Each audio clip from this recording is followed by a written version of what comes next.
Welcome, everybody, to the War and Peace Baseball Podcast. I'm here today with just Alex Rudy. I'm Alex Huey. It's just the two of us. We're going to have a little baseball one-on-one. You excited? Oh, yeah. Oh, yeah. So we have gotten through the first month of the MLB season. It was quite a month, and there were a lot of intriguing storylines regarding players and teams that were surprising a lot of people. One of the biggest surprises that we just found out about recently is that Dee Gordon will be facing 80-game suspension for MLB's drug violation, the PEDees, as it may be.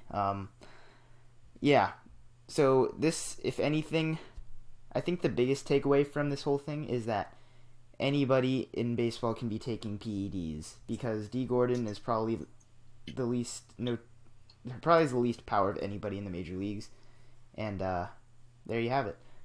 I would argue that Dan Revere has the least power of anyone. He might be next. So it's a close second. Yeah. And I think what this really is telling, and it's really depressing in a way, is that when you think about this, coupled with the Colabello you should say coupled. suspension. What? You should say coupled. Yeah, coupled is a word. I think it's coupled. No, it's coupled. Whatever, Dallas Keuchel? Dallas Keuchel? It's Keuchel with Chris Colabello's suspension. I think you kind of get a really depressing picture of guys who have late to mid-career jumps, because there's no doubt between 2013 and 2014, Dee Gordon significantly improved on a suspicious level. Okay. It's not that suspicious, though. I mean, just in that in profiled that really way. I'm going to disagree with you 100%. In hindsight, it's really unsurprising, in my opinion, that he cheated in some way, because it's I don't know, with him and Colabello, to me, it just seems to show that if guys are in their mid to late 20s and consistently are not top players, and then they suddenly go from hitting 289 to 233 in one season, and then I think 333. we're going from 234 to 289 to 333 over 3 seasons. A better example. There's something suspicious at play, and that's gets sad, but I mean it's true. I mean, I don't want to think it's true, and I think the reason Dee Gordon's suspension was a little more surprising than most is he played to what he profiled as. Like, he profiled as a guy who, at his ceiling, would hit for a high average because of the incredible amounts of speed he has, and it seemed like he had done it. And now we kind of discount everything he's done because of steroids. It's the same kind of thing that happened with, like, Ryan Braun is another very good example.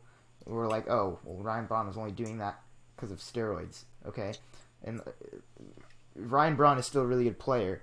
Dee Gordon is still probably going to be a pretty good player. I think it's sad, but it's not like it's not an explanation for why these players were like good. Like, Dee Gordon can still be a good player. I think we're especially dismissive considering he is not a power guy and he relies entirely on his batting average and speed, and I don't think that's going away. And he will play later this season, and you will probably change your opinions of him when he's back. So just keep that in mind. Is that a fair argument? We're being extremely dismissive of everything he's ever done. Yeah, definitely. Okay. So that's by the way, for the Marlins, now it seems like Ichiro might see some time in the leadoff spot, like platooning with Marcell Ozuna. That's another potential impact, and Derek Dietrich is going to be like the platoon kind of guy at second base, seeing most of the time there. He could be okay. I don't think there's anything noteworthy there. I don't think he's going to break out and have some kind of amazing season, but that's the Marlins deal right now. Let's stay in the NL East and talk about something a little more positive. The Mets have been, as advertised, in the last week or so, on their 8-game win streak. They've they've brought out the bats, they've brought out the big arms, and they had a nice 12-run inning against who was it against? I don't even remember who it was against.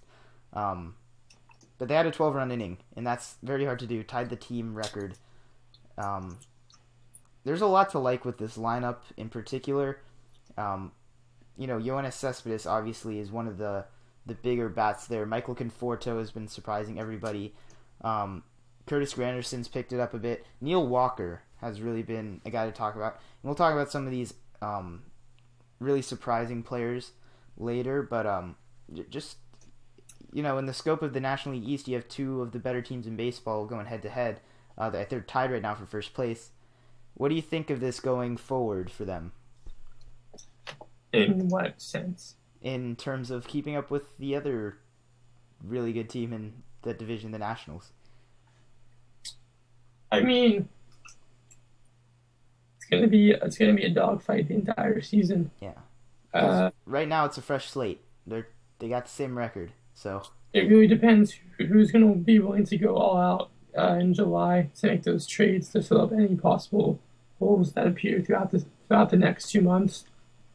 And I mean, I think both teams are gonna make the playoffs. So it's gonna be. I mean, the Nets. There's just no doubt about it. The Nets are an excellent team that are hitting their stride all together. And there's really not much that you can look at and say, they really struggle in this category. I mean, they really seem to be just firing all cylinders, and I don't see any reason that's going to change soon. Mm-hmm. And, both teams have showed they're very willing to do what it takes to fill in those holes during the trade deadline. Something else that's a little bit noteworthy is there could be a few X factors coming into play later in the season for each team. In Lucas Giolito for the Nationals and Zach Wheeler coming back from Tommy John surgery for the Mets. That could, if both of those guys especially hit the ground running and can really contribute, these two teams, I think, absolutely will 100% make the playoffs. And, it might come down to those two guys as the fifth starters in those rotations, making the determination of who's going to win that division. So it's pretty exciting stuff. It is the beginning of May, so I'm not going to get too carried away there, though. Speaking of not getting too carried away, let's talk about some rookies. We talked about Blake Snell last week making his debut for the Rays. A few more this week, 4 more to be exact. Aaron Blair for the Braves. We had Jose Berrios for the Twins, Sean Manaea for the A's, and Michael Fulmer for the Tigers, all making their major league debuts this week, all top 100 prospects. All of them not really great, but these are all good pitchers. There's no level of real concern for any of them just based on their performance. But I don't know if you watched any of their performances, but who do you like especially from this bunch? Oof, who like the best? Yeah, sure. Let's go with, if you had to rank them, kind of 1 through 4. That's tough. I would probably put Blair and Berrios, to me, have the highest potential, the highest ceilings. But I mean, I'll say Sean Manaea has the lowest because he's already 24. Really? I have to disagree with you there, because I think that's really old to be making a debut as a pitcher. I don't know how many guys really greatly improve past that age. I mean, he's huge. He's 6'5", 245. I mean, that's quite the frame. So that's a great sign. But I think I always like the younger guys. I always take the younger person over the older. I mean, Berrios is 21. I mean, there's so much potential. He's already making his major league debut. So much can happen. So much can change. So much can be improved on. The sky's the limit for a guy like that. Manaea, you kind of most guys are what they are by that point in their career. So I think this is I disagree with you completely in regards to Manaea's potential. I think this is okay. You described 24 as being old, and that's really not true at all. Manaea, I would say, has the highest ceiling of these pitchers. I would still rank them Berrios, Blair, Minea, then Fulmer. But I think Minea could potentially be the most impactful if everything goes right for him, just because of his stuff. He's the highest ceiling? I think he has the highest ceiling of all of these prospects because you mentioned the frame, but like he has really developed a lot better control in the past year. His slider is virtually unhittable. It's very effective against right-handed hitters too. He creates a lot of deception in his delivery. He is kind of added that changeup a little bit more in the last year, but even without that 1-2 punch is, I can't think of any comps right now. I don't think it's quite comparable to Chris Sale just because it doesn't have the same kind of movement, but the deception is definitely there. I think, if he takes that next step and learns how to locate that third pitch in a changeup, I think that's going to be, that's going to make him a potential top 10, top 20 guy really soon. So, that's the only argument I have there. Yeah, Michael Fulmer is nothing special. Berrios and Blair are both really exciting guys, very polished at this point in their development too. I like, the only thing I don't like with them is the teams that they're on, but pitchers are going to pitch wherever they are, so unless you're in Coors Field, poor John Gray. Yeah, so we'll see what happens. Let's talk about a few other prospects that made news recently, both from the Twins. Oh, can I say one more thing? Sorry. Sean Minea tore his labrum in 2013. That's a big red flag for me. Well, it didn't seem to hinder him last year at all, and he that's a really continued his development at a durability. The durability is always a question with young pitchers. You don't really. It's a harder one to project. That is as far as an injury goes, it's concerning, but he still showed he could improve and develop fairly regularly in the past year and a half. So, there's that. So, okay, let's talk about a few other prospects though. Byron Buxton making headlines again, and not in a good way. He was demoted to AAA by the Twins. Him and Max Kepler both making the trip back down. You are one of the most dismissive people that I know about Byron Buxton. Yeah. Go and give your spiel on why that is the case. He doesn't have the it factor at all. Do you want to describe what your it factor is? The guys who are top prospects who do succeed to the level that they're expected to have the killer instinct in all sports. Harper, Kobe, LeBron, Jeter. Bumgarner, Kershaw. Brady, Manning. I don't know what sport you're looking at. I guess Brady was drafted in the 5th round, so not a good example. But the guys who truly, and Buxton was supposed to be this since he's been ranked number 1 for God knows how long. 2 years. That's a really long time for sports. He doesn't have it, and I can't say that I can just prove that with strong evidence, but from what I've seen, he doesn't have the mental state that a top prospect needs. In the same sense that Jason Hayward never seemed to really have that burning rage to endlessly, work until he was the best he could be. I'm not saying Byron Buxton or Hayward have poor work ethics at all, but I just don't think he'll ever live up to the hype. He's 22 is very young, so there's plenty of time. But I think he needs to gain a lot of weight. I think he needs to gain at least 10, 15, 20 pounds of muscle. And I think his career is going to be somewhere in between Hayward's and BJ Upton's, to be completely honest. I just don't. Oh, you think he's going to be worse than Hayward? Maybe a little bit better. I think his floor is BJ Upton. I think his ceiling is a little bit better than Jason Hayward. So I like the Jason Hayward comp in general. I want him to be more than that. Because Jason Hayward was supposed to be a superstar, and he never really came close to that. And that's why I like the comp, just because it does seem like it's going to play out in a similar way.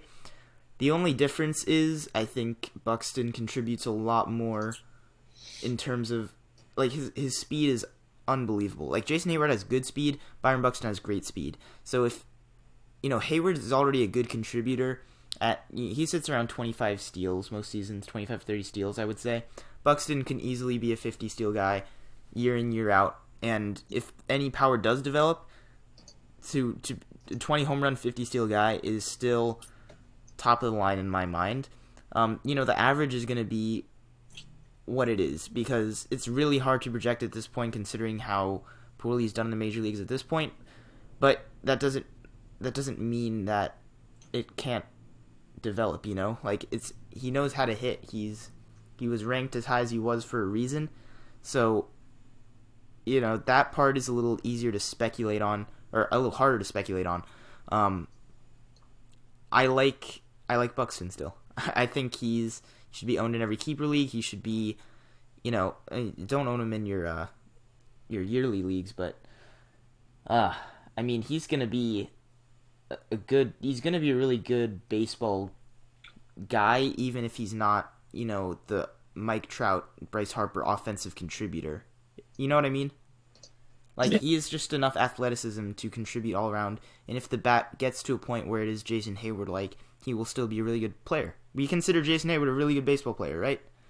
I love him. He's one of my favorite players. Exactly. That's why I'm not worried. Let me be clear. I don't think Buxton's going to be, like, out of the league in 2 years or something. I just don't. I've never really believed in the hype. And that's currently being proven right. And to be clear, I'd love him to prove me wrong. All I want is, I want more great players in the league. I have a gut feeling on that guy. Max Kepler is the other guy that was demoted. He really kind of just filled that fill-in role, kind of platooning and utility guy.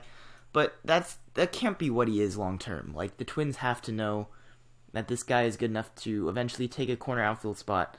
I don't know how that's going to happen in the near future, but Kepler can play. Like, even what we saw, like, he didn't play great when he was up in the big leagues, but considering the way he was used, it's not really surprising.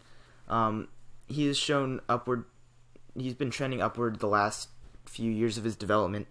Do you see any scenario where he contributes on an everyday basis later in this season?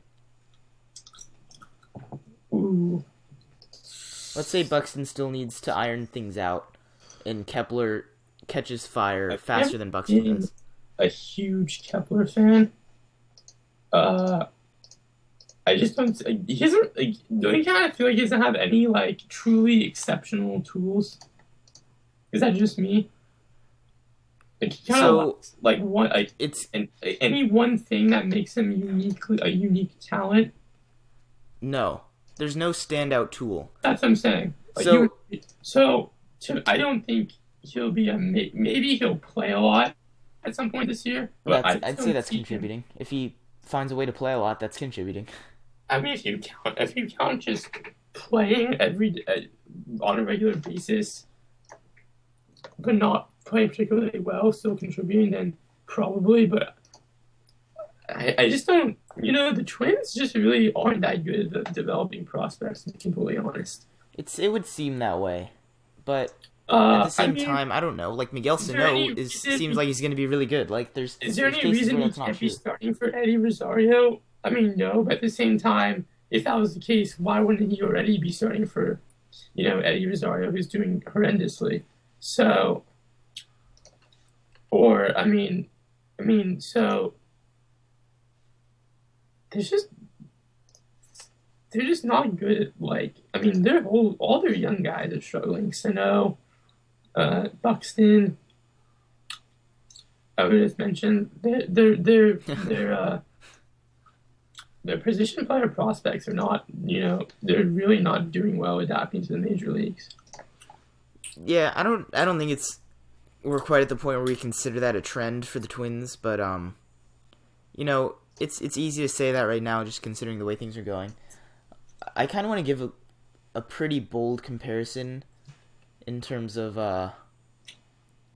like upside with Kepler. I could give him in terms of offense, an Anthony Rizzo comp. Highest end. I think That seems a bit because Anthony Rizzo was kind of generous. that guy that had that hitting, like he had really good hitting ability. The power wasn't guaranteed for him, but clearly now you look at him and he's like, yeah, the power's obviously there. And I see more an Alex Gordon type guy.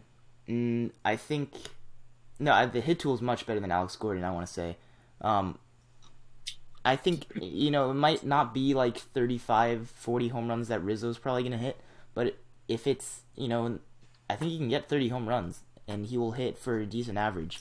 Um, like I think we underestimate power a lot unless it's like a guy like Sano or Joey Gallo that really hits the 450-foot home runs. The power tool is really underestimated. I don't know. Like we I think that is a really easy tool to develop if you have that hitting ability already there as a general rule, Yeah. All right. So let's go ahead and move on to some of the best April player performances. We'll break down a lot of guys. We'll kind of run through them though and kind of give you the important details of what they've done this month. So we'll go through some of the ups and downs and of some of these players here. Let's go ahead and start off our list with Joe Mauer, who is the cover of the cover man for MLB The Show for seemingly forever. Seeming like he wants to get back on the cover. He's playing pretty well right now. What do you see going forward though? Not this. Not this. I mean, Joe Mauer, pretty scary decline in his career from what he once was, to be quite honest.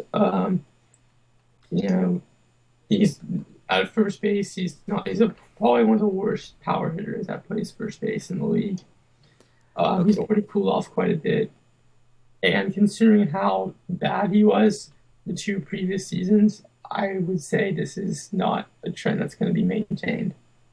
So here's the question is raised: can a really good hitter like Joe Mauer just forget how to hit? Because that's what everybody was thinking when he was going through this decline. I don't think he ever forgot about hitting. I think his body just aged really poorly.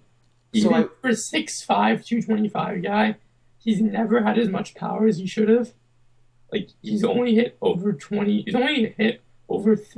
home runs once in his career, and that was 28 in a year, and he never even got close to that before. So I think he's always been a guy whose his whole value is a lot based on his ability to get on base, and catchers don't usually maintain that skill into their mid-30s very well. Usually, I feel like on base hitting for catchers who are good hitters goes before their power ability. And I just think he's a guy who just aged really poorly. He had some nagging injuries that I think took a while to truly heal. Even though he didn't have any truly major injuries, I think he had a lot of nagging ones. So here's the thing: he plays in a pitcher's ballpark. So I read recently that Joe Mauer said he may have been playing with concussion-like symptoms for the previous couple years, which is a big deal. I don't think the power has never been a thing for Mauer, and part of that has to do with his plate approach. I do see a scenario where he reaches he keeps the 300 batting average throughout the course of the season though. I can see that scenario. I mean, that's my take. He's such a bad power hitter that you have to wonder how much value he really holds for a team. I mean, obviously he's one of the greatest twins of all time. I think he's a huge contract who's not going anywhere. But I think it's just kind of interesting to think about like what he really brings to the table. Because I know home runs isn't everything, but if you're a first baseman and you're hitting if you're not hitting in the 320 range like he is right now, and you're only getting 10 home runs a year, that's really poor. Like that's really bad. Yeah, but they're gonna play him. So I'm just saying what I think is gonna happen if they continue to play him, I which they think he are. kind of blocks Sano in PR Park. I don't think Sano belongs in right field at all. No, I don't either. It does not look good for him so far. Let's go and move on, though. Let's talk about Aledmus Diaz of the Cardinals, who is supposed to be the temporary shortstop. How temporary can he be if he continues to hit the ball hard without striking out? See, this is a fascinating scenario because, first of all, once Johnny Peralta comes back, it's Johnny Peralta's job. I think there's really no doubt about that. But good hitters will find a way to get in the lineup. So how is that going to happen? But what's even more interesting is that they have Ruben Tejada also, who is a great defender who can't hit. So what do you do when you're in a National League team and you have two shortstop? You really have three shortstop options. One's hurt, one's a great hitter and not a very good defender, and one's a great defender and not a very good hitter. Where do you find that balance? You turn one into a second baseman. You turn one into a second baseman. Historically, that's what you do. I mean, if they have Colton Wong. Do you see a scenario where Aledmus Diaz and Colton Wong enter a full platoon? Is Colton Wong that bad offensively? Against lefties, he is. Then I would do it, but that would be a colossal failure. And then there's the matter of Jed Jerko. It's a pretty big failure for the amount of resources they put into him. Yeah, and then there's the matter of Jed Jerko too, who, if that happens, we'll see almost no at-bats. The Cardinals probably have the least flexible. I mean, it's very flexible in terms of position, like availability, but in terms of the amount, just the sheer amount of position players they have, Brandon Moss is not in the lineup every day, and he is still a really good hitter. He's hit 6 home runs somehow, just with scrapping at bats from the Cardinals. You could argue they have too many guys who are similar levels of talent who play the same positions, where that aren't clearly. If they have a roster where it's tough to see what. I think they almost have too many guys who are good but not great.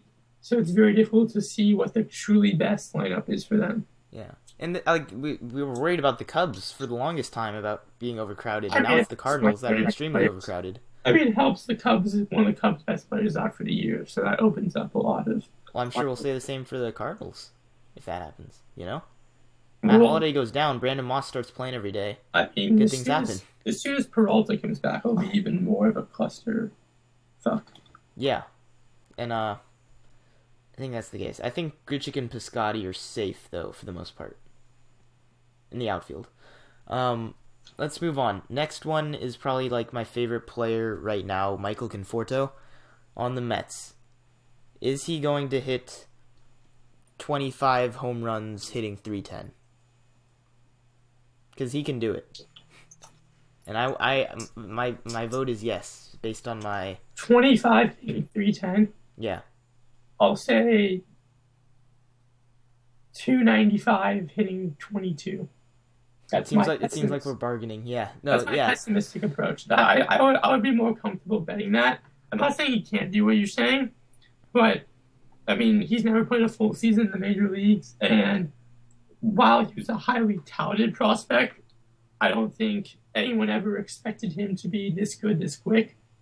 So and that's part of why I really like him. There's a chance he cools down a little bit. Is just what I'm saying. Well, yeah. I mean, it's bound to happen with most of these guys, considering the rate they're hitting at now. Well, I like him a lot. He's really impressed me because most of these guys, like, they do have their ups and their downs, and he maybe he hasn't been the highest of the highs. Even though he's been pretty high, but there's guys who have been even higher. He hasn't really been cool ever, which is even more impressive in my opinion. Yeah, and he just looks so polished at this point. Like this guy's hit at every level of his career. Like a great hitter in college, hit at every level of his minor league development. Got brought up from Double A and started hitting in the majors right away. That's a good sign. He's a lot of poise. Yes, which I think is important. He shows there's a level of maturity and professionalism that he has that's pretty impressive. I think the moment that I knew, like I liked this guy for a long time, but the moment that I knew this guy is going to be a star in the major leagues is the final game of the World Series. He was up against Wade Davis with 2 out. He had 2 strikes on him. And Wade Davis throws him a cutter. He hits a rocket, a one-hop rocket right at the left fielder for a base hit, and I'm like, this guy is going to be a star. Like, he just did that when it looked like the Mets had zero chance against the best closer in the game, and then like the next batter struck out right after him. But like that was just like, this guy is really good. Like, and he knows how to do it. There's no bigger stage that he did it on too. So a lot to like there. Christian Yelich is another guy who's interesting. He's reached base every game of the season so far. He seems like he's finally comfortable with the type of player he is. Because for a long time, I feel like everybody wanted Christian Yelich to hit 20 home runs and steal 20 bases.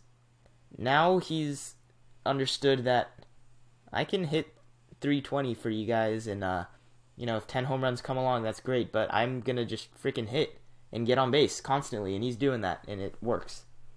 Do you see...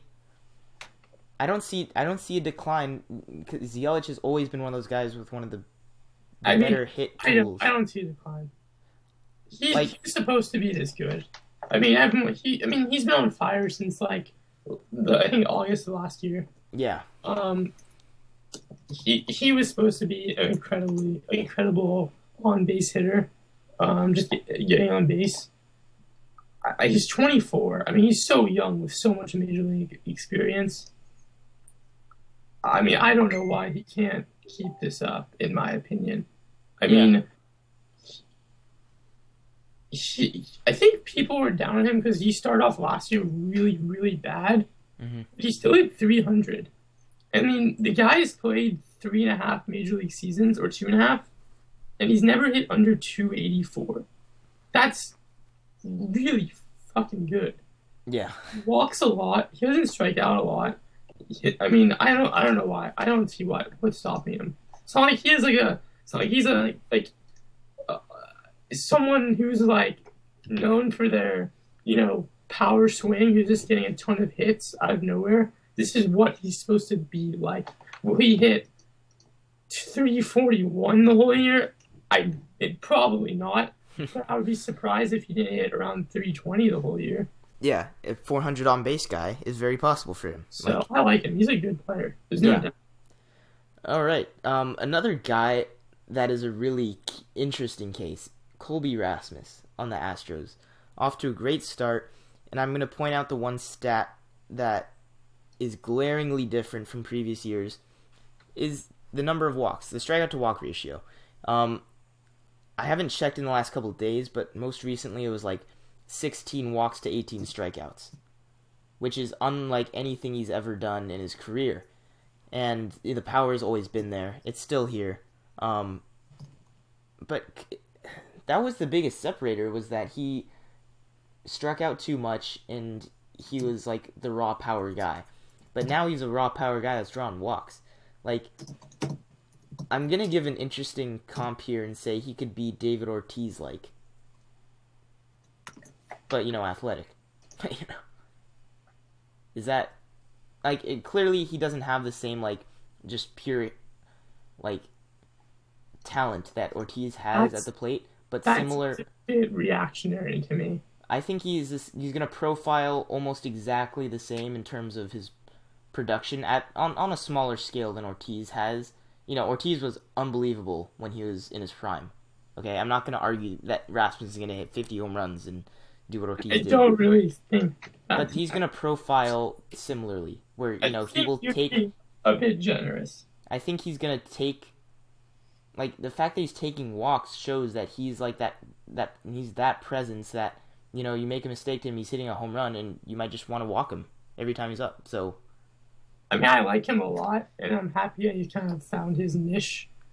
After a lot of years in the majors, kind of not living up to the hype quite as much as he maybe should have, but I think, this is his peak. He's 29 years old. He's not going to get better than this. I'm not saying he doesn't need to get better than this, is what I'm saying. I think I think David Ortiz is kind of a bizarre comparison. It's in terms of what his role will be like. play the same position, nor do they really have nearly. I don't really think their numbers are even that comparable. I mean, prime David Ortiz was disgustingly good, and Rasmus is not really quite. Oh, I know, but I'm just saying, like, the very first example that pops to mind with a guy that, hits for really good power, but also has the discipline to draw a lot of walks. That's the first example that pops to mind. I kind of see more of a prime Matt Holliday. Matt Holliday is a more aggressive hitter that hits for a higher average, though. See, that doesn't sound as direct of like a plate approach comparison. How can you be aggressive and patient? Which is what you're. Is Matt Holliday a very patient hitter historically? What you said. I didn't say that. I said Holliday's an aggressive hitter. Rasmus doesn't seem to be that. Okay. Yeah. I mean, these are really out there comparisons anyway. The point is, Colby Rasmus is doing something different this year. It's not 100% a fluke. Fair? Is that, No, I mean, anyone who thinks that hasn't been paying attention to his career, he always had this in him. It was just bringing it out. I mean, the power he's always had. Oh yeah, no, I'm saying this because Colby Rasmus has always done this. Like, he can go on stretches where he looks like he's gonna hit 35 to 40 home runs. I think the average though is gonna have to go down though. He just doesn't have the precedent for being a high average hitter in his career. Sure, but the on base percentage, if it stays up where it is, or like around where it is, it's possible. Yeah.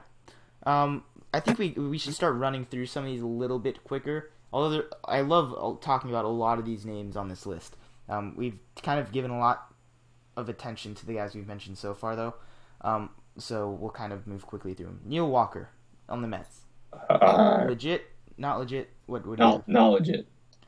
I'm gonna say moderately legit. The power, I'm gonna say, is not legit, but I will say the right-handed hitting ability so far, since he's been on the Mets, legit. So I'll give you that. Dexter Fowler, legit or not legit? Not legit at all. I'm gonna say the only thing that's legit is like the runs, because he's an amazing offense. I don't think anything else is legit. Well, he's always been like a 15 home run, 15 steal guy. I'm still gonna give him that, and I'm gonna say not legit. He's just incredibly hot. Is all that's happening right now. He's absolutely scorching the ball right now. Like, his average velo is unbelievable. I gotta admit, I really panned the Cubs for re-signing him for seemingly no reason. Seems to be a good move so far. Really, it was a great move. Apparently, a lot of things the Cubs have done are great moves so far. Yeah. So Manny Machado. Insanely legit, and it's about damn time, Manny. You were supposed to be the beast, and I'm really happy that you're finally showing your true, incredible ability. 100%.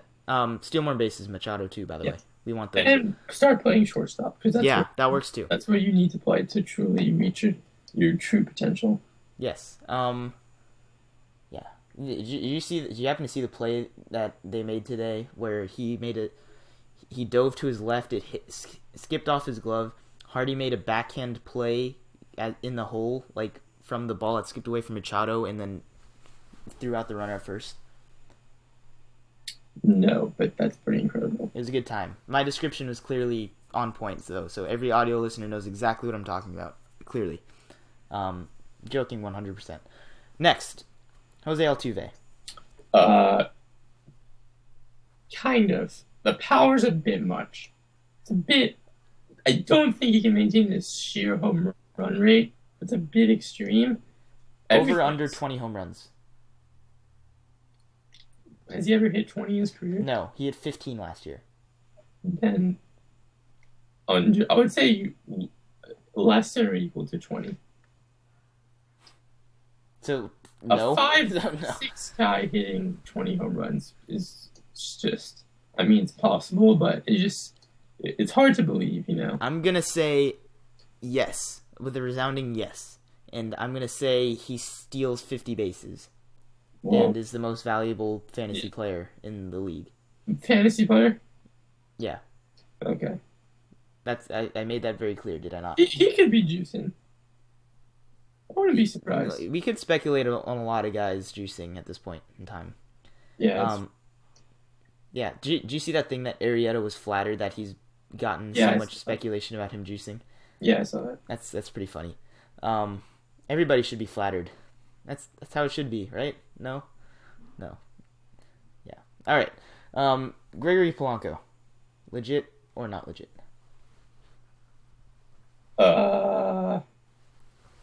No, not legit. I'm gonna give him a major. I'm gonna give him an improvement from last year based on, again, the walk rate is the thing that I like a lot. And he looks comfortable. Like, his nickname is El Coffee. Yes, yeah, I like the nickname too. That's another reason. He's actually not doing as well as I thought he was. He's still doing very well, but not. Like, I'm gonna say well, so I'm gonna change my mind. I'm gonna say like fairly legit because this is what he was kind of projected to be around. So I don't see why he can't maintain this. He just looks a lot more comfortable this year too. He was so bad his first 2 years for what he was supposed to be. It kind of makes I wouldn't like the karma kind of balances out in a way, you know. Like he was really bad his first 2 years in the majors, so. And I think there's something to be said for a guy that looks comfortable, you know, and is playing well for a team. You know, he's found what works for him in that ballpark with that team. He's just comfortable. Comfort is an important thing in hitting. All right, Nomar Mazara on the Rangers.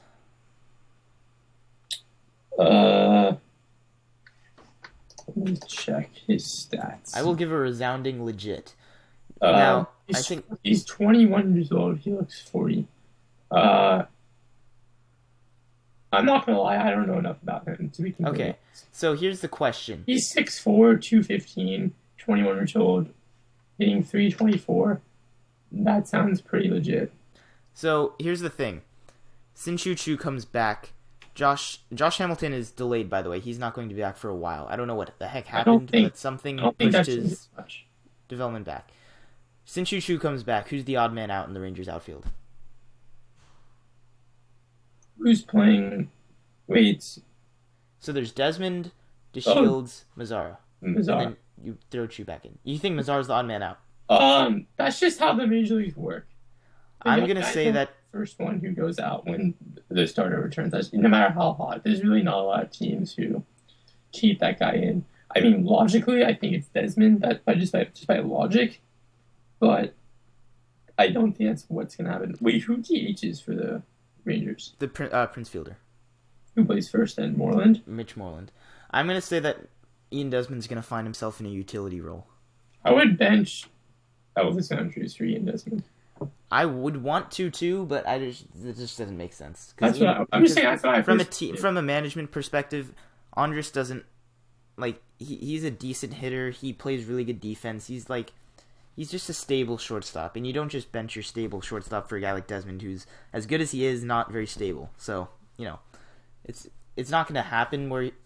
But I can see Desmond playing some shortstop. I can see him playing all over the diamond this season. So keep an eye out for that.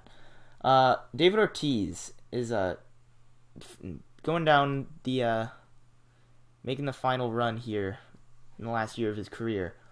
But I mean, obviously he's legit, but I don't really have no words to describe him. He's the Tim Duncan of baseball. He ages like fine wine, and shows you that if you have the perfect ratio of fat to muscle, I'm looking at you, Pablo Sandoval, you can play professional baseball at an all-star level till you're 75 years old. And my last comment is that he deserves way more shaming for his steroid abuse than he gets. Is his whole career, do we dismiss everything he's done just because of steroids? No, I don't. I don't really dismiss anyone's career because of steroids. You dismissed D. Gordon because of steroids. Well, he did it when it was illegal, though. I mean, okay. Ortiz, I don't think he did. And I think, let me just be clear, D. Gordon hasn't proved he can be a top player without him. Most of the other guys who get a lot of hate did prove that. Has Big Papi proved it? We don't know. Unless he's still juicing, then yeah. Maybe he is. I mean, he could. Speculation. I just think he's kind of, for all the hate A-Rod and Bonds and I think Clemens, yeah, he really doesn't. No one really seems to care. I think that's because he's just such a beloved and respected guy. But that's not really fair, and it's not a priority in his last year to talk about it. I'm more than happy. I'm happy on his year, but I mean, there's no. I just think it's interesting that no one seems to really bring that up a lot. Yeah. For sure. Gene Segura. Biggest fluke of the year. I'm gonna give it a resounding not legit. Though I'm happy that he seems to be in a better mental state after the tragic couple years he's had. Yeah, I'm very happy that he seems to just be in a better place. But I'll give him 30 stolen bases if that makes up for anything. It's fair. Sure. I mean, he had a really good year a couple years ago, but there's no reason that he could. I'd just be really surprised if this is what he really is. Yeah. Just doesn't seem like him. All right, Mark Trumbo. Let me see how good he's exactly doing. I'm gonna give him a legit. Mark Trumbo is 30. I'm giving him a legit. I would say the average is completely unlegit. I'm gonna say. And I'm really surprised that your love for him has blinded you that much. Do you think he's going to maintain a 330 batting average? Oh, no. I'm not saying none of these guys are going to maintain their current 350, 400 batting averages that they have.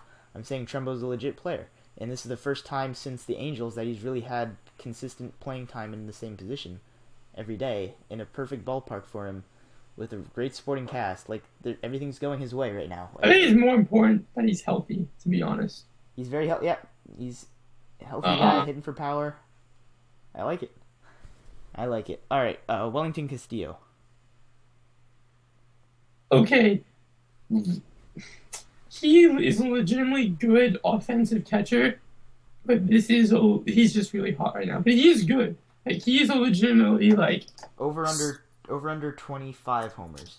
Under 20. He's a quality catcher. Okay, I agree there. Jordy Mercer. Disgusting fluke.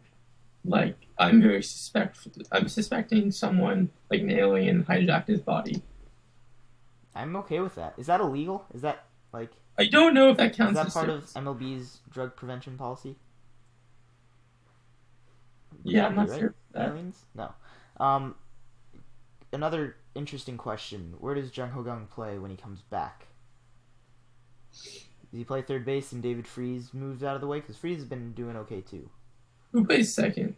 Josh Harrison. How's he doing? Meh. I say Freese and Jaso kind of start sharing time. Who plays first? Jaso. And he's been doing well. I say Freese and Jaso start sharing time. I don't know. Between Jaso, Harrison, and Freese, one of those guys should not be there's no reason that all three of those guys need to play every day and Kings is on the bench. So they'll all stick around. The exact combination, I don't know if there is one, but there's no reason that all those guys need to be playing. I think Jung Ho-Gung needs to play every day though. And I think Jordy Mercer will see himself playing pretty much every day just because he's their best shortstop option. That's my point. Yeah, he's a great defender. All right, Travis Shaw. No. I'm gonna say, obviously he's off to a great start, but I'm gonna say he has got that job pretty. Oh, he has the job, but no, he's doing a good job with that job. Can I say job a little bit more? Can I say job more? I don't know why you put him on this list. To be completely honest, sorry, stupid ESPN video ads. I don't think he's really honestly playing well enough for him to be on a hot start legit or not legit list. He's hitting 310 with 2 home runs. That's not really anything extreme for a 26-year-old. For a guy that had literally nobody had any idea who he was before last season. okay, but he was also very okay last That's season. a hot start for a guy that was like supposed to be filling in a job. I think I'm gonna disagree. I think you're. All right, fine. So he's on par with what we assumed, I guess. I'm I sorry. mean, I'm sorry. yeah, I think I'm he's. doing my best to make lists. Okay. Our favorite player on the podcast, Odubel Herrera. He has a legit name. Yep, he does. Is that a yes? I think. I don't know anything. I don't really know how good he's supposed to be. To be quite I'm honest. gonna bring up the walk rate again because Okay, see, it's I'm gonna say spiked something. incredibly, like unbelievably. First of all, he's not even doing that well, so I don't know why he's on this list either. So just because you hit 302 home runs does not mean you should be on the list. And this is Because like, I see major improvement. so, in the walk he's 23 walks in 25 games. He will not maintain that 0% chance. So he's not going to walk every game. It's the plate approach that I'm looking at that matters. You know what I'm saying? Like he's figured something out that helps him like be What a I'm more kind of consistent getting performer. from this Last year is he that was not a very consistent you watched performer. way too many random hitters at bats. I'm 'Cause sorry. I don't know No, how you I actually have not watched a lot of his at bats. You seem to know a lot about these plate approaches. I mean, like he actually had a really good year last year. He hit 297 last year, but his on base percentage could be like it was only 340, like 344, which is pretty good. He could be like legitimately one of the best leadoff players in the game, especially if he continues to steal bases and hit for like any amount of power, you know? Yeah. Yeah, like I'm just gonna say like the Phillies might have their leadoff man like set right now. You know what I mean? Like even when they're going into full contention mode, like this is a Rule 5 player that has turned himself into one of the better leadoff hitters in the game. That's all I'm saying. It's fair.